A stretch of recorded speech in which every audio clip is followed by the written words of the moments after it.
పెద్దపల్లి జిల్లా గోదావరి ఖని 11వ బొగ్గుగని సమీపంలో ఇటీవల గాలివానకు కుప్పకూలిన 80 ఏండ్ల వయస్సు గల చెట్టుకు సింగరేణి యాజమాన్యం పునర్జన్మనిచ్చింది.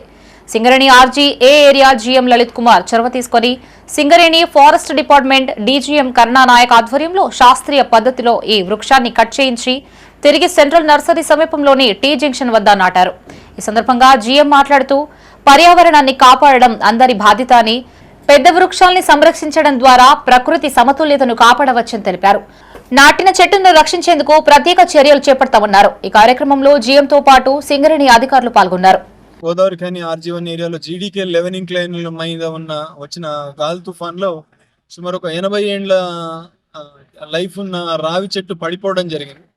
అది గమనించిన ఏజెంట్ శ్రీనివాస్ గారు, ఫారెస్ట్ డిపార్ట్మెంట్ కరుణ గారు ఒక నిర్ణయం తీసుకొని ఆ 80 ఏండ్ల చెట్లని బతికిద్దామన్న ఉద్దేశంతో పాత 3 ఇంక్లైన్ ముందు నర్సరీ జంక్షన్ లో ఈ యొక్క మనం ఎదురుగా చూస్తా ఉన్నాం. దాన్ని అన్ని రకాలైన జాగ్రత్తలు తీసుకొని ఆ మొక్కను బతికించడానికి కావాల్సిన అన్ని ప్రయత్నాలు చేస్తా ఉన్నాం. రాబోయే 2 నెలల పాటు కూడా దీనిని బతికించడానికి కావాల్సిన చర్యలను తీసుకొని తీసుకోబోతున్నాం. ఈ రకంగా ఆ 80 ఏండ్ల రావి చెట్టును మళ్ళీ మన యొక్క చుట్టుపక్కల పరిసరాలతో కలిపి పర్యావరణాన్ని రక్షించడంలో చర్యలు తీసుకున్నారో వారిని మనస్ఫూర్తిగా అభినందిస్తాం.